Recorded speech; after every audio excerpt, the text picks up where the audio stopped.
Les députés nationaux Mandé Fumouela Mechak a présenté ce mardi 7 avril 2026 à l'Assemblée nationale deux propositions de loi modificatives visant à réformer en profondeur le cadre électoral en République démocratique du Congo. Ces initiatives législatives s'inscrivent dans une volonté de renforcer la transparence, d'améliorer la gouvernance électorale et de structurer davantage les processus démocratiques. Déposer des propositions de loi. La première concerne la modification de la loi portant organisation et fonctionnement de la CENI, la Commission électorale indépendante. Nous avons déposé une proposition de loi. La deuxième concerne également la proposition de loi qui modifie la loi électorale sur l'organisation des élections en RDC. Donc c'est ça les deux propositions. Chacune de ces deux propositions contient des innovations. Parlant de la loi organique portant organisation et fonctionnement, vous allez voir que nous avons apporté une touche nouvelle tout en proposant bien sûr l'organisation des élections ou soit l'organisation de la CENI doit tenir compte des critères géopolitiques comme c'est exigé dans la Constitution. Nous avions également demandé la suppression de l'Assemblée plénière parce qu'aujourd'hui, lorsque vous regardez cette Assemblée plénière, elle est pléthorique et budgétivore. Un membre du bureau, un membre de la plénière à rang d'un vice-ministre. Nous avons organisé les élections ici en 2011. Ils étaient au nombre de 11. Il n'y avait pas d'inconvénient. Aujourd'hui, ils sont au nombre de 15. Lorsque vous prenez les membres de leur bureau, vous verrez qu'ils sont au-delà de ce qui est prévu. D'aider l'élection du président de la CENI, ce n'est pas une exclusivité des confessions religieuses, non.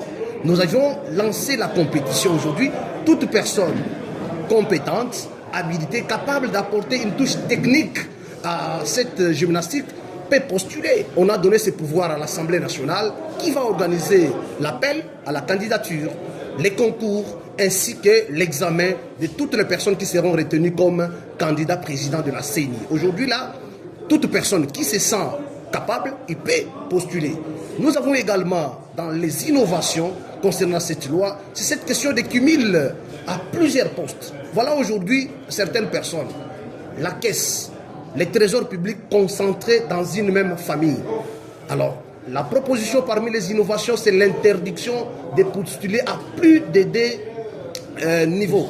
C'est-à-dire quoi? Tu es candidat député national, tu demeures. Si tu as les ambitions pour être gouverneur, tu dois te préparer. Étant donné que tu avais postulé à une élection, d'autres voies vous sont fermées. C'est parmi également les innovations.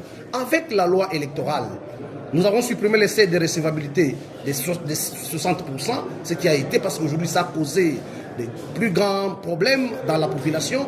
La question des seuils des résultats, au lieu d'1%, nous avons innové, nous avions mis 3%. Pourquoi 3%? Parce qu'il faut garantir, il faut encourager des grands ensembles. Aujourd'hui, nous avons des mosaïques.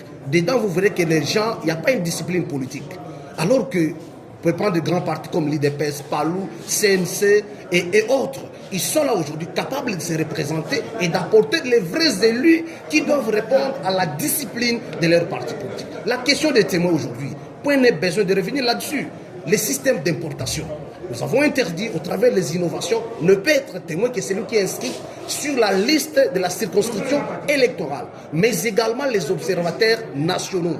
Ils doivent appartenir à cette circonscription-là, sauf les observateurs internationaux. Cela également va limiter le nombre de dégâts. Les deux propositions de loi seront soumises à l'examen de la plénière de l'Assemblée nationale où elles feront l'objet d'un débat avant leur éventuelle adoption. En cas de recevabilité, elles seront transmises au Sénat pour une seconde lecture, conformément à la procédure législative en vigueur. À travers ces réformes, l'honorable Mandé Fumouela Mechak ambitionne de doter la République démocratique du Congo d'un système électoral plus transparent, plus équitable et mieux structuré.